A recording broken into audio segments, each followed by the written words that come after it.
Hermanos, ciertamente Dios ha puesto un peso en nuestros corazones por las próximas generaciones. Sin embargo, nos ha tocado vivir tiempos en los cuales aún he escuchado a creyentes decir, yo no quisiera tener hijos. Es una pena, ¿verdad? Porque sabemos que si habrá fe en la tierra cuando venga el Hijo del Hombre, será esas generaciones que nosotros habremos lanzado, ¿verdad? Y que habremos sido fieles al Señor y Él nos usará como instrumento para que ellos vengan a los caminos del Señor. La fe es por el oír. El Salmo 127 utiliza una imagen muy interesante. Es aquel salmo que inicia diciendo, si Jehová no edifica la casa, en vano, ¿verdad? Ese salmo dice en el verso 3, he aquí herencia de Jehová son los hijos, cosa de estima el fruto del vientre, como saetas en manos del valiente, saetas como flechas que son lanzadas. Y esa imagen es tan importante que nosotros la tengamos en nuestros corazones, porque yo que soy abuelo me doy cuenta que los niños se vuelven hombres y mujeres y llega un momento y uno dice, ¿qué pasó?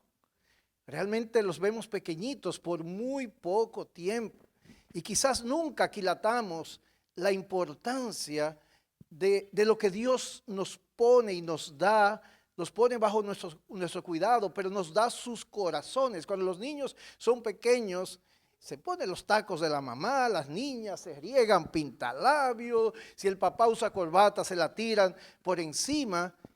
Y simplemente porque somos sus héroes.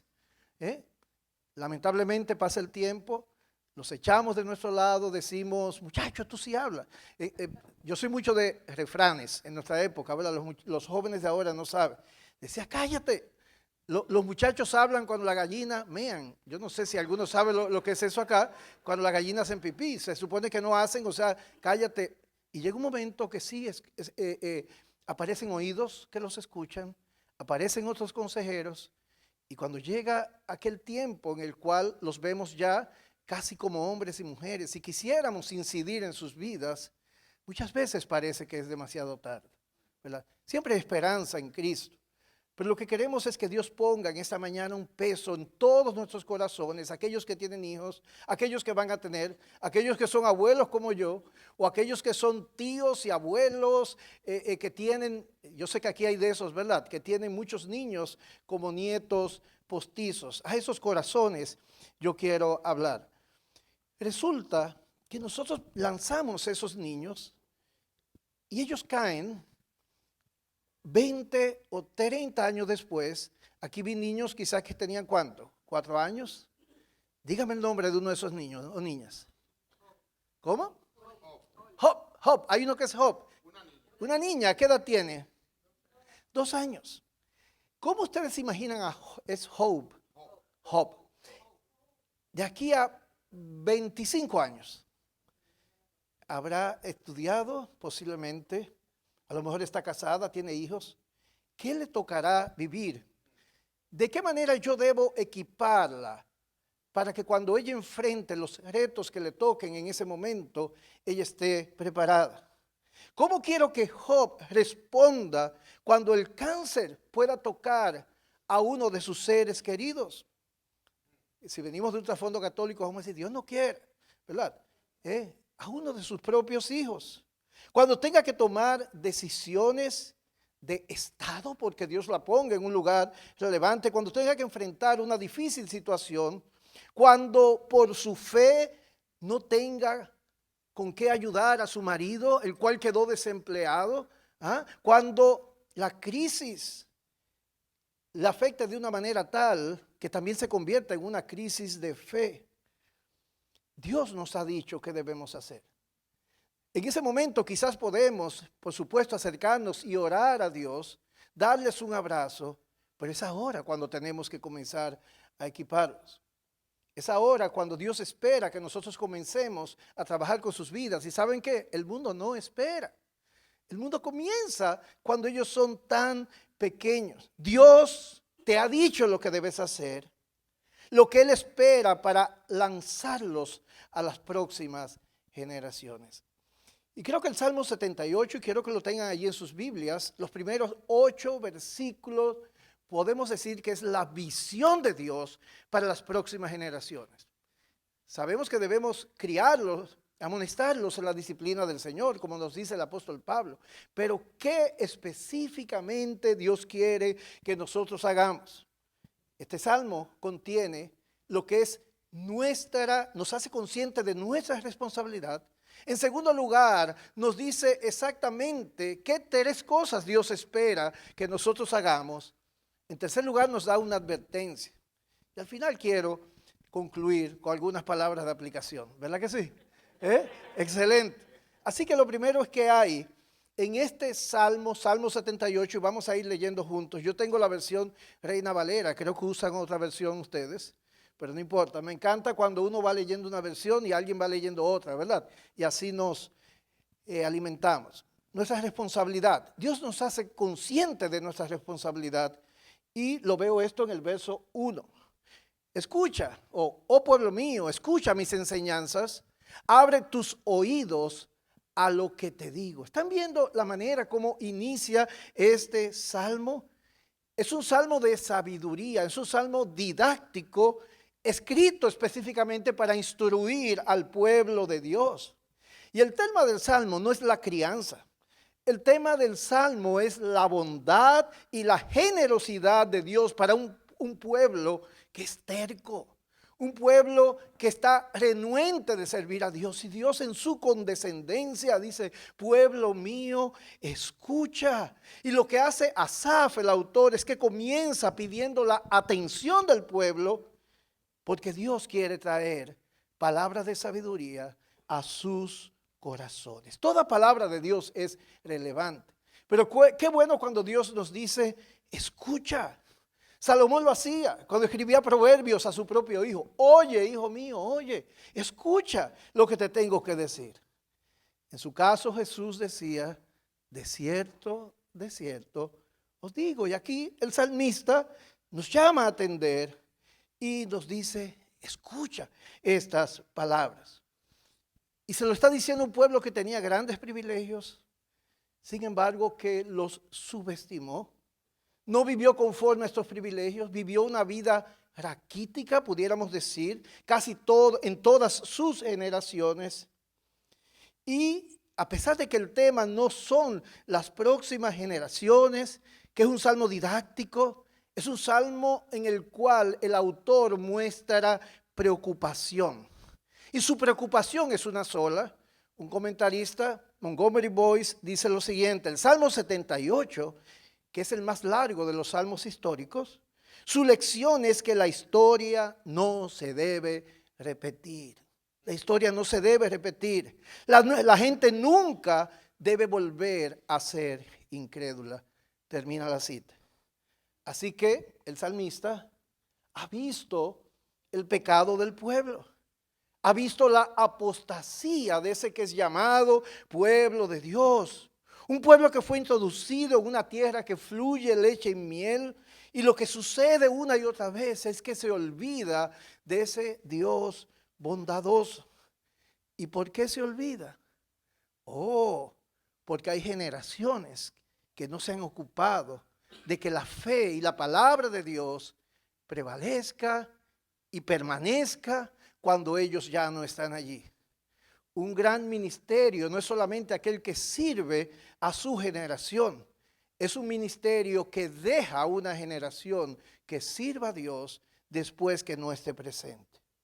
Y hermanos, la salvación es de Jehová y decimos amén, ¿verdad? Es Dios quien salva, pero Dios es un Dios de medios. Sí, sabemos que es Dios quien mediante su Espíritu Santo hace que los corazones se vuelvan a Él. Sin embargo, nos dice Pablo que a ese Dios le ha placido salvar por medio de la predicación de la palabra. Hombres imperfectos, pecadores, luchando con sus propias debilidades, hablando al corazón de otros hombres, y Dios utiliza eso para producir salvación. Él determina cuáles son los medios que va a usar. ¿Y saben qué? Cuando esta iglesia o estas generaciones ya nos hayamos ido o se haya ido y esos niños pequeños suban, en gran medida la fe de ellos va a ser determinada por la manera como ustedes aquí presentes fueron fieles a Dios. Padres sobre todas las cosas que insistieron en dependencia de Dios de hacer lo que debían de hacer. Este salmo nos llama a ser forjadores de generaciones que teman a Dios. Es lo que hace el Salmo 78. Nos anima a ese deber. Y luego de llamar nuestra atención en nombre de Dios, lo que hace el salmista es ver rápidamente que hubo una generación que sí honró a Dios. Miren los versos 2 y 3. Dice allí, yo voy a abrir mi boca en proverbios. Hablaré cosas escondidas desde tiempos antiguos, las cuales hemos oído y entendido que nuestros padres nos las contaron. Oigan eso. La razón por la que Asaf nos puede hablar de la manera que lo hace es porque hubo una generación que honró a Dios y forjó su generación. Ellos fueron fieles a Dios.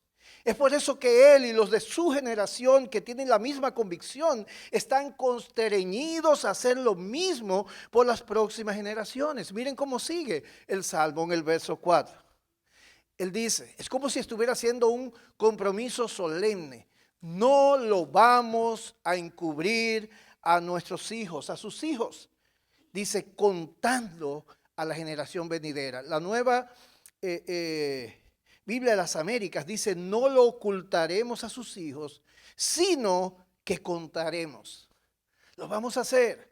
O sea, presenta el deber de una manera negativa y después de una manera positiva. Positivamente el salmista se compromete junto a otros a contar esas cosas que le han sido transmitidas por la generación anterior.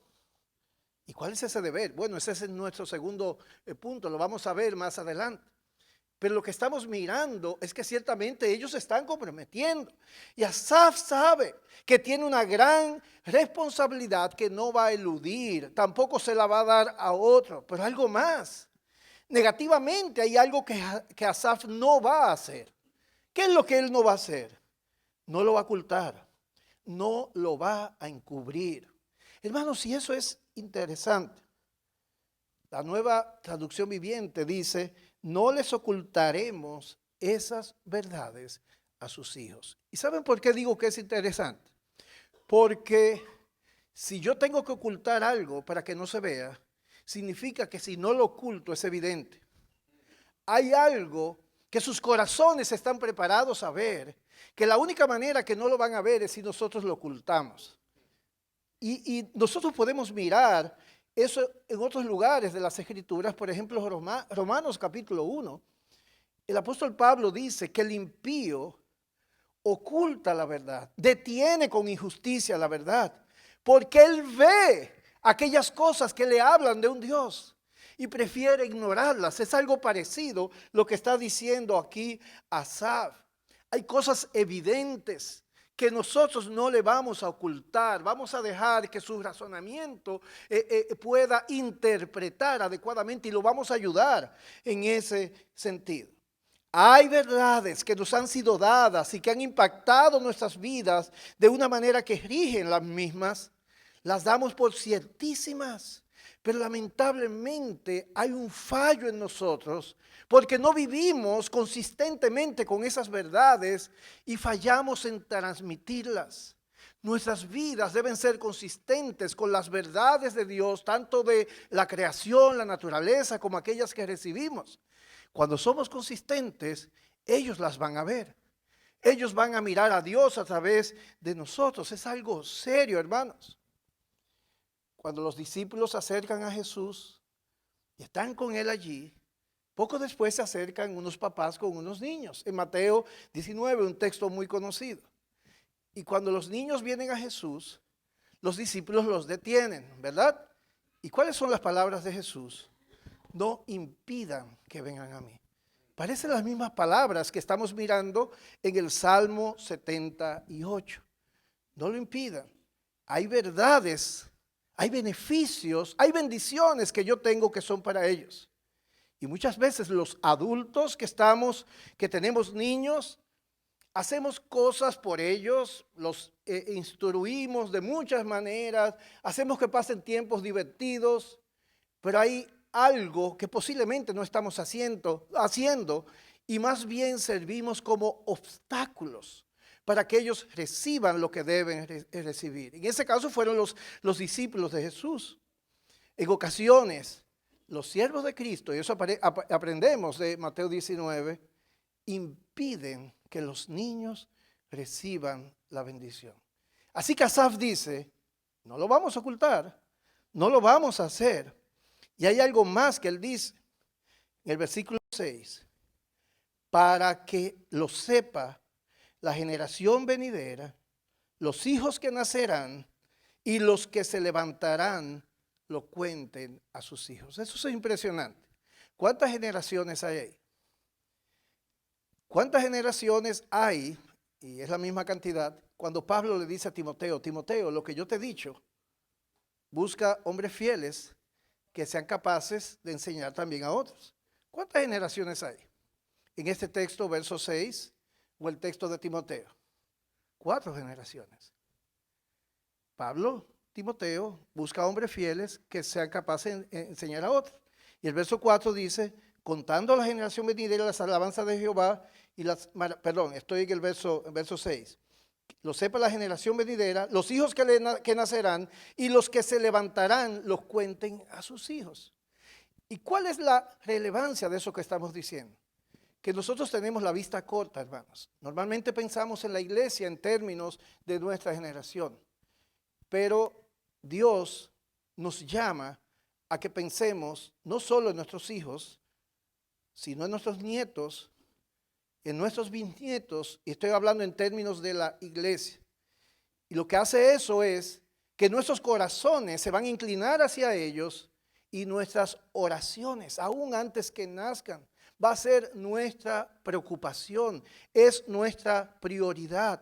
Hay una profundidad, así como las misiones mira a lo ancho a todas las etnias, tribus y nación, la profundidad del ministerio mira a diferentes generaciones y se ocupa de cada una de ellas. ¿Cómo yo me puedo ocupar de un niño que no ha nacido? Ocupándome de su mamá, para que ella sea una buena instructora y comunique estas verdades a sus hijos. Y tan pronto nazca, no está enseñando a un hijo, está enseñando a un papá o está enseñando a una mamá, está discipulando a un discipulador. Y no es igual enseñar cuando estamos dejando verdades simplemente en un corazón o cuando estamos dando verdades que deben ser transmitidas de generación en generación. Hay una forma de enseñar a un alumno, hay una forma de enseñar a alguien que está estudiando para el magisterio, para dar clases. Y eso es lo que nos está diciendo aquí Asaf en primer lugar en este salmo y que tenemos esa responsabilidad.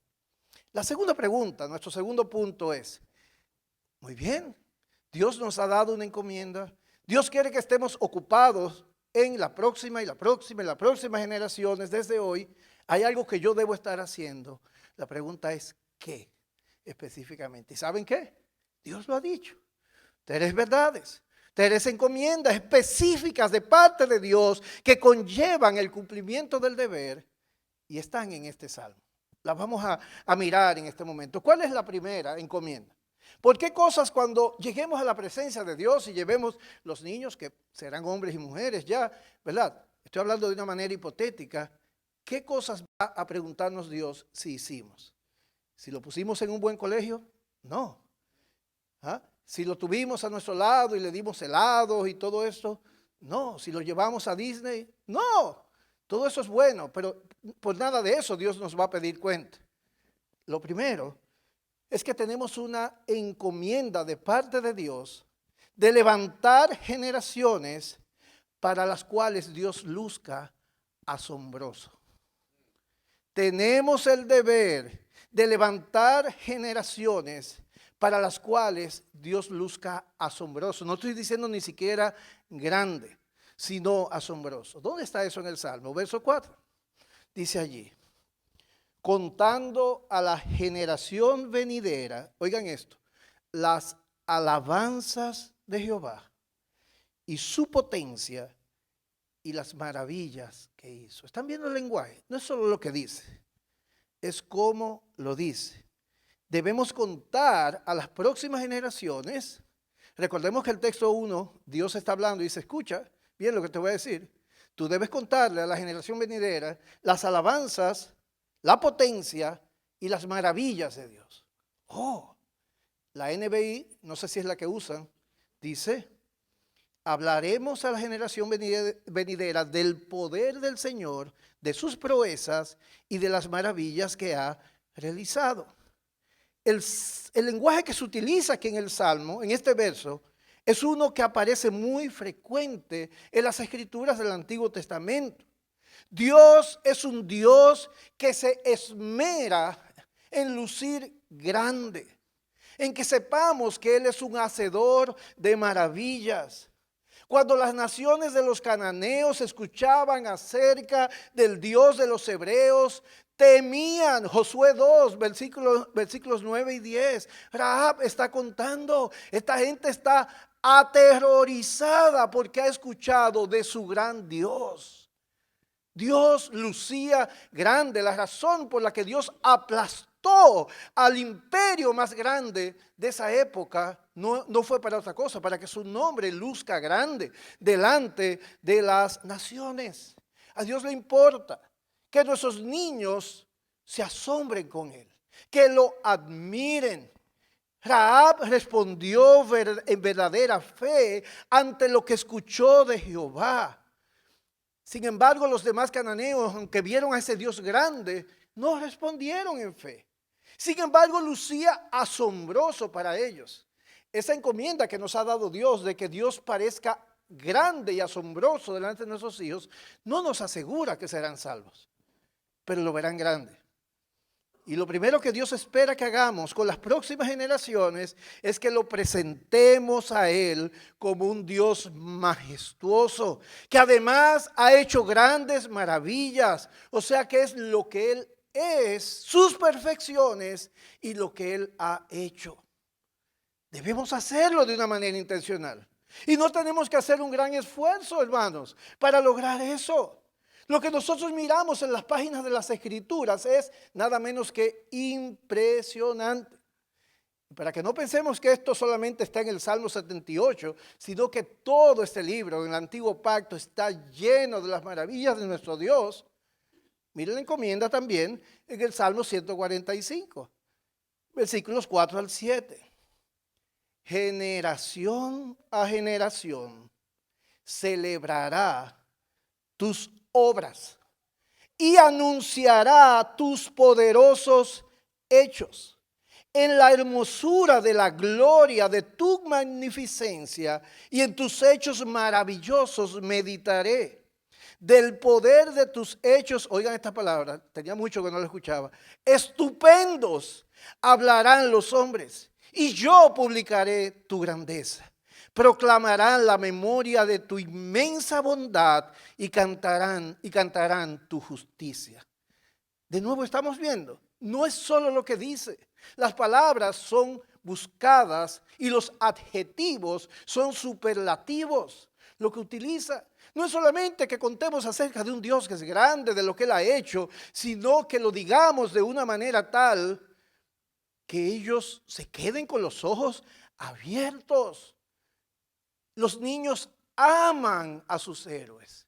Los niños quieren imitar a sus héroes. Cuando yo era soltero, no sé si llegaste a ver eso, yo tenía toda una pared de mi habitación así llena de póster y llena de todas esas cosas. Quizás hoy en día no lo tienen en las paredes, pero tienen sus laptops, sus tablets llenos de todo esto. Allí están los youtubers, los influencers, ¿verdad? Ellos aman a sus héroes, ellos los imitan, ellos quieren ser como ellos. Si sus héroes caen, ellos caen con sus héroes también. Se deprimen, depresión, y es lamentable que nosotros nos hayamos inventado una nueva traducción, parece, de Biblia para niños.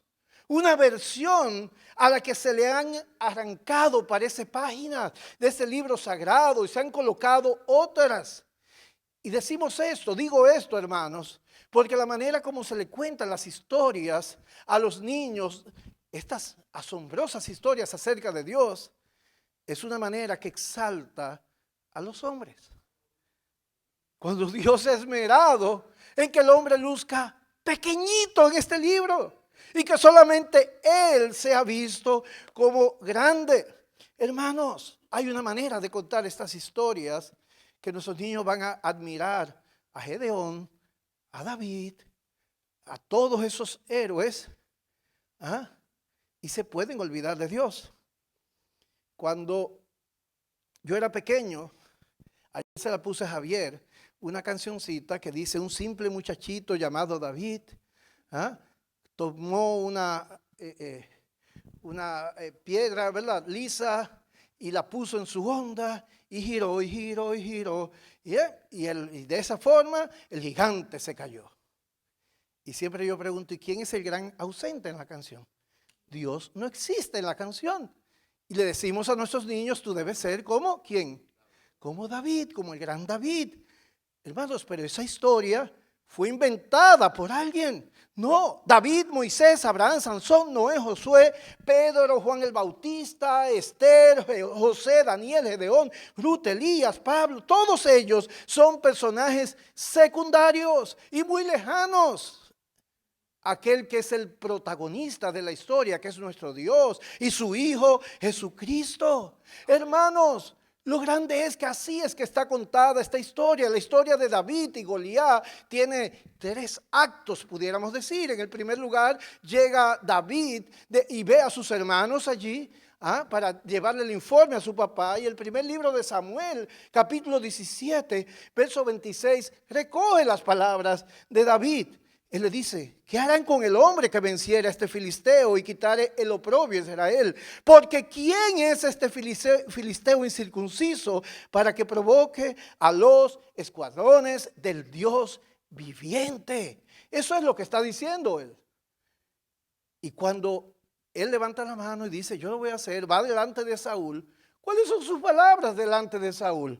Más adelante en el capítulo 17, verso 34 al 37, allí está David y dice: tu siervo es pastor de ovejas, y yo salía y vencía a todos esos depredadores.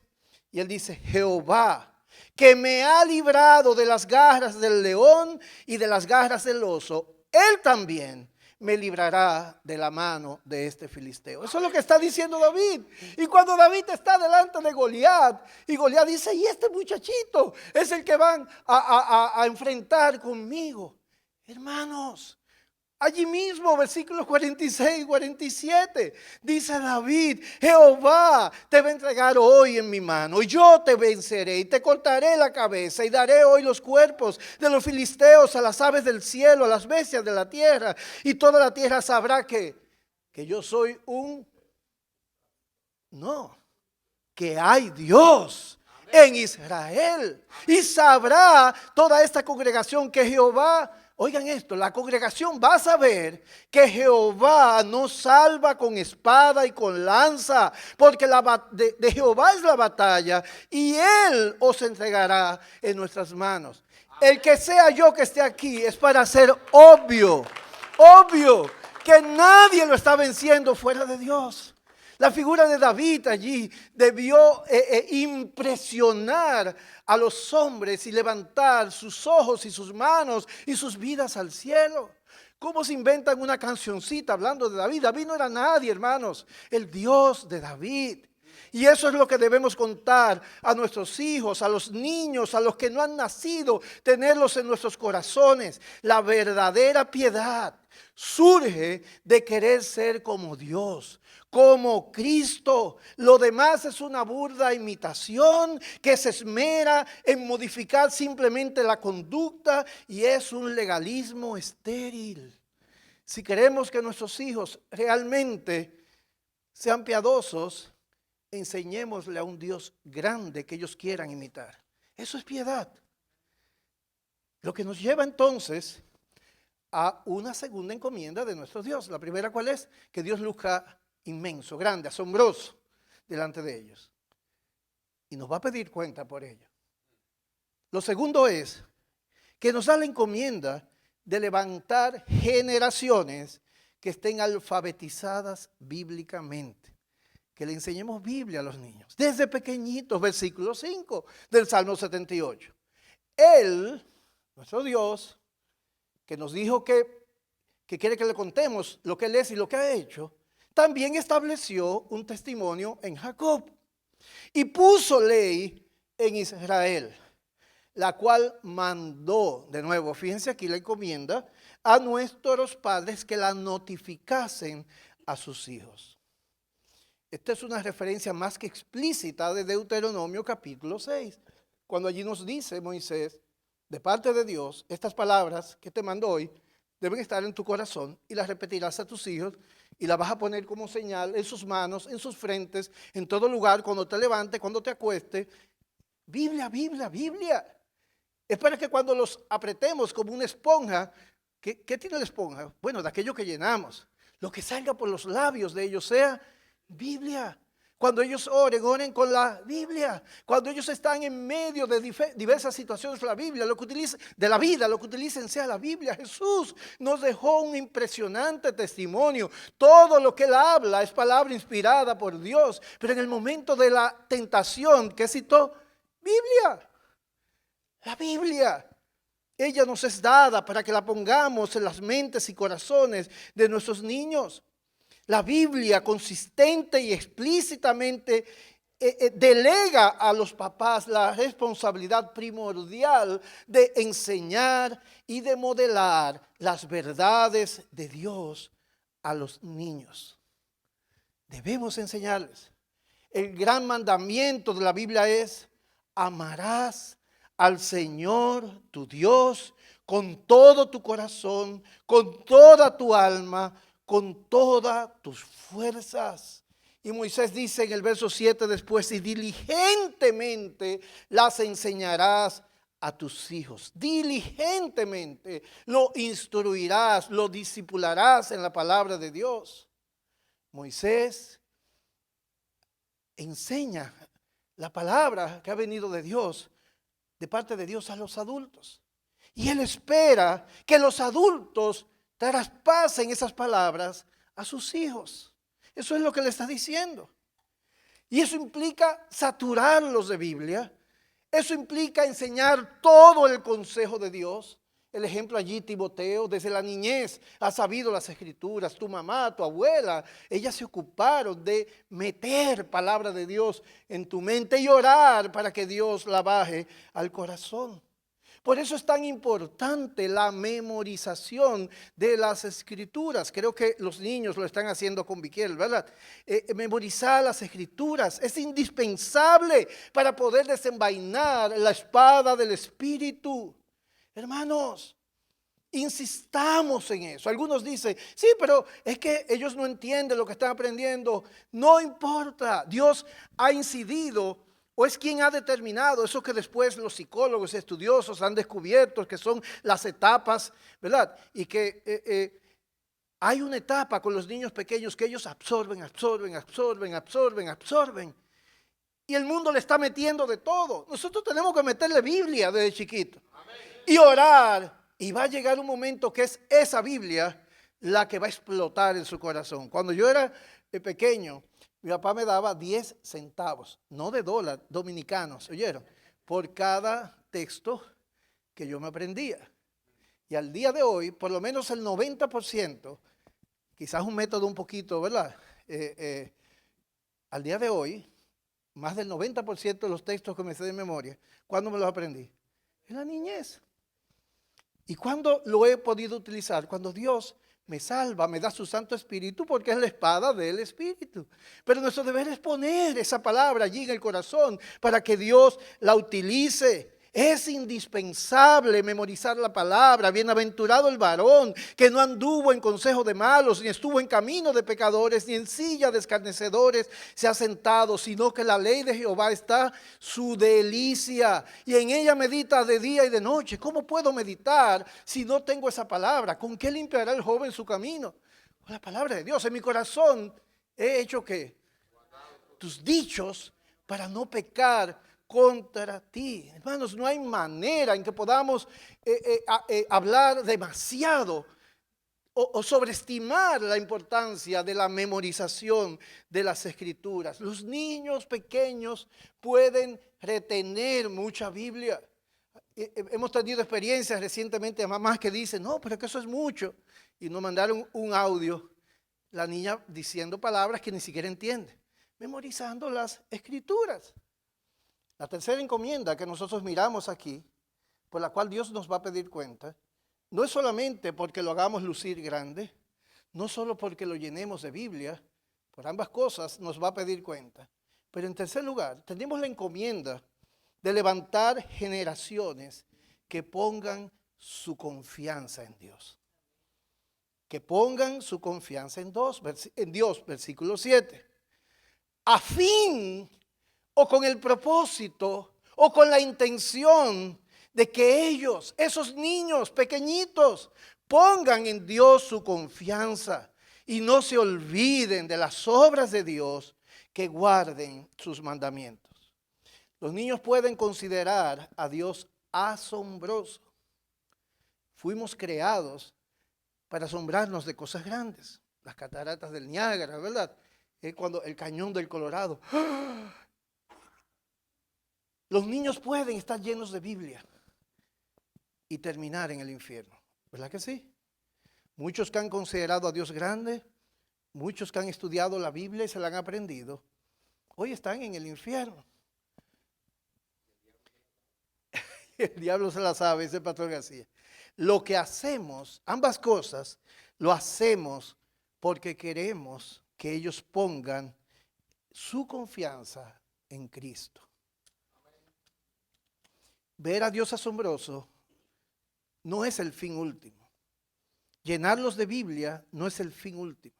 Es qué hacemos con eso. ¿Qué impacto tiene eso en sus corazones? Y en eso nosotros somos sembradores. Es lo que somos. Y recordamos a Pablo en 1 Corintios, capítulo 3, versos 6 al 8. Yo planté, Apolos regó, pero el crecimiento lo da Dios. Pero si Dios es que da el crecimiento, entonces yo no tengo que plantar ni sembrar. No, hermanos. Ni tenemos la garantía que lo que vamos a sembrar y plantar va a dar fruto, porque depositamos esa angustia, o llegamos rogando delante de su presencia para que Él tenga misericordia. Pero ¿saben qué? Lo que hemos visto es que cuando nosotros hacemos lo que debemos hacer, aún en debilidad, fallando tantas veces, y lo hacemos en dependencia de Dios, no pensando que eso que hicimos va a dar resultado, cuando lo hacemos en dependencia de Él, Él lo bendice, y lo bendice aún después de nuestra muerte, hermanos. No desmayemos, no nos cansemos de hacer el bien. Jesús mismo dice, el sembrador salió a esparcir la semilla es el evangelio. Hay un terreno, ese terreno se prepara, y de eso se trata. Eso es lo que nosotros debemos hacer, conectar su vida con la palabra de Dios. A veces nosotros no queremos que ellos se enteren de las cosas que pasan en la casa. Deben saber no solo lo bueno, deben saber cuando hay crisis en el hogar, deben saber cuando falta el pan, y que ellos también vivan la angustia, y que oremos juntos y clamemos al Señor, y cuando Dios envía la provisión, celebremos juntos. No mantengamos a los niños lejos de esto, no lleguemos el domingo y simplemente no hablemos de lo que Dios trató con nuestros corazones, porque la gran debilidad es conectar la Biblia con la vida diaria, y eso es lo que nosotros debemos hacer, y por eso nos puso niños en nuestros hogares. Así que tenemos de parte de Dios una responsabilidad. En segundo lugar, hemos visto que hay una triple encomienda. Y finalmente, en el pasaje hay una solemne advertencia. Qué bueno que Dios nos advierte. Nos advierte porque podemos tomar a ligera sus palabras, aunque Él haya dicho, escucha bien.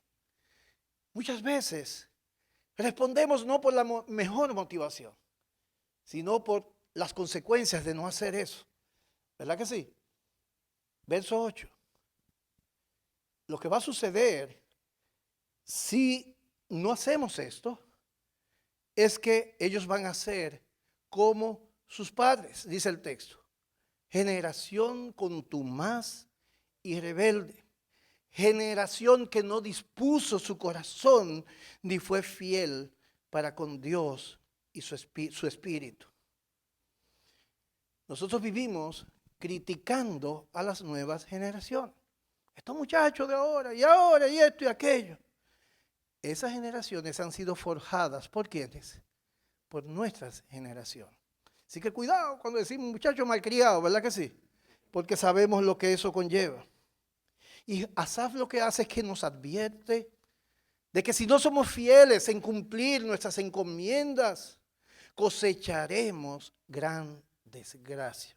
Sí, Dios los puede salvar a pesar de nosotros. Hay cientos de testimonios en medio nuestro. Pero vamos a cosechar, en sentido general, gran desgracia. Todos nosotros queremos lo mejor para nuestros hijos. ¿Qué sucede si no somos fieles al cumplir nuestra encomienda? Hermanos, quiero ilustrarlo con una historia que nos dejó nuestro Dios en este libro. El libro de Josué termina cerca del final del libro de Josué, cuando él muere. Nosotros miramos algo que el autor escribe. Josué 24, 29. ¿Qué sucede si no somos fieles a Dios? Dice, después de estas cosas murió Josué, hijo de Nun, siervo de Jehová, siendo de 110 años. Y le sepultaron en su heredad en Timnat-Sera, que está en el monte de Efraín, el norte del monte de Gaz. Y sirvió Israel a Jehová todo el tiempo de Josué y todo el tiempo de los ancianos que sobrevivieron a Josué. Y que sabían, oigan esto, nos parece el lenguaje del Salmo, todas las obras que Jehová había hecho por Israel. Brevemente les voy a decir, ¿cuántos eran de la edad de Josué en este momento? O de su generación. Él y Caleb fueron los únicos, todos los demás murieron. Significa que ese Josué que dijo, yo y mi casa serviremos a Jehová, el pueblo sirvió a Dios mientras él vivió, y esos ancianos que quedaron después era la generación que seguía de Josué. Él dejó una generación fiel a Dios. Sin embargo, cuando pasamos páginas y llegamos al libro de Jueces, que está ahí mismo, en el capítulo 21, verso 25, dice, en aquel tiempo no había rey en Israel, cada quien hacía lo que le venía en gana, lo que bien le parecía, y sabemos que ese tiempo de los jueces fue crudo, horrible, horroroso, perverso, que a veces, bueno, hay historias ahí que ni siquiera en las peores películas de terror. Y la pregunta es, ¿qué sucedió? ¿Qué pasó? Jueces 2, me devuelvo, justo después que pasa el libro de Josué, versículos 10 y 12, en el 9 termina de decir exactamente lo mismo, que Josué murió y que dejó una generación que sirvió a Dios. Dice que toda aquella generación también fue reunida a sus padres, o sea, murió, y se levantó después de ellos otra generación que no conocía a Jehová, ni la obra que él había hecho por Israel. Y como consecuencia, dice, después los hijos de Israel hicieron lo malo ante los ojos de Jehová, sirvieron a los Baales, dejaron a Jehová, etc. ¿Quién falló? Sí, ellos pecaron. Cada quien le dará cuenta de sus actos a Dios. Pero que ellos no conocían a quién, a Jehová, ni lo que Dios había hecho. ¿Quién falló? No se lo contaron. Eso es lo que dice Asaf que él no va a hacer, porque tiene consecuencias. Al no conocer a Dios ni las obras de Dios, hermanos, toda esa generación prácticamente se perdió. Lo que sucede en el libro de los Jueces es horroroso. Así que hemos visto, Dios nos da una responsabilidad, nos despierta, nos llama a estar atentos, nos dice cuáles son nuestras tareas, encomiendas. ¿Cuáles son? Que Dios luzca asombroso, que lo llenemos de Biblia a estos hijos y que nuestro propósito e interés en todo lo que hacemos sea que ellos pongan en Dios su confianza. En tercer lugar, nos da una advertencia. Los tiempos van a ser peores, sigue el mundo que estamos viviendo. pero nuestros hijos, nietos, bisnietos son parte de esas generaciones y deben ser luz en medio de una generación perversa. Y nosotros no podemos fallar en esa encomienda, hermanos. ¿Con qué nos quedamos entonces? Quisiera dejar 2 palabras a ustedes. En primer lugar, si reconoces que no has sido diligente en estas cosas, no escondas tu falta, no escondas tu pecado, ve a la cruz de Cristo, ve a la cruz, todos hemos fallado. Cuando yo miro a mis hijos y veo sus debilidades, las veo en mí, muchas de ellas. De hecho, veo muchas cosas que debía hacer que no hice. Hermanos, porque somos débiles. Y Dios lo sabe. Así que si Dios toca tu corazón en ese sentido, porque no has sido fiel a Él, ven a la cruz. Hermanos, John MacArthur en su libro Una crianza bíblica exitosa dice lo siguiente: he observado a través de los años que los padres tienen más culpa por los hijos rebeldes que la sociedad, que los compañeros o cualquier otra influencia que los padres tienden a culpar. Muchas veces me encuentro con padres que han violado casi todos los principios bíblicos de la crianza, que buscan ser exculpados de su responsabilidad por la desobediencia de sus hijos. ¿Estás haciendo de verdad lo que debes hacer? Te voy a hacer algunas preguntas. ¿Has orado lo suficiente por tus hijos? Primero oras antes de tomar una decisión que le competa. ¿Qué tomas en cuenta para tomar esas decisiones? ¿Estás capacitado para ser un buen papá o una buena mamá? ¿Cuánto meditas en lo que Dios valora y lo que Dios aborrece? ¿De qué manera ellos entienden y estiman estas cosas? ¿Conoces cada una de las debilidades de tus hijos? Y si es así, cuando él va a enfrentarse a una tentación particular, ¿lo preparas apropiadamente? ¿Qué plan específico tienes a corto, mediano y largo plazo en cada situación? ¿Están trabajando juntos en esto?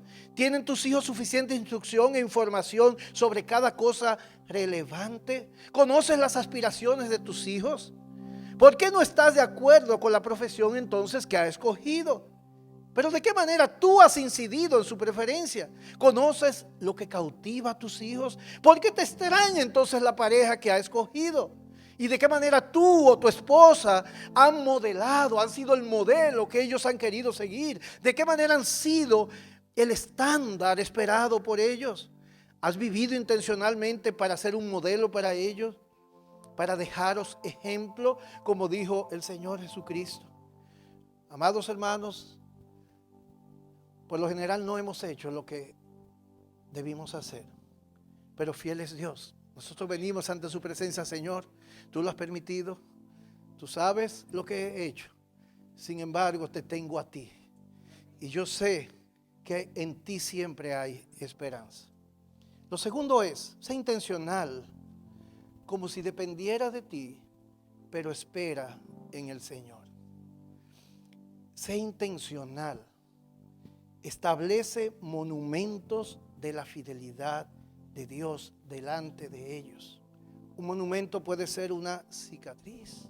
Un monumento puede ser algo, un objeto que tiene que ver con algo que Dios hizo grande en la vida de la familia. Dios fue muy intencional con eso. En Josué 4:21 en adelante, Dios mandó acumular 12 piedras al lado oeste del Jordán. ¿Para qué?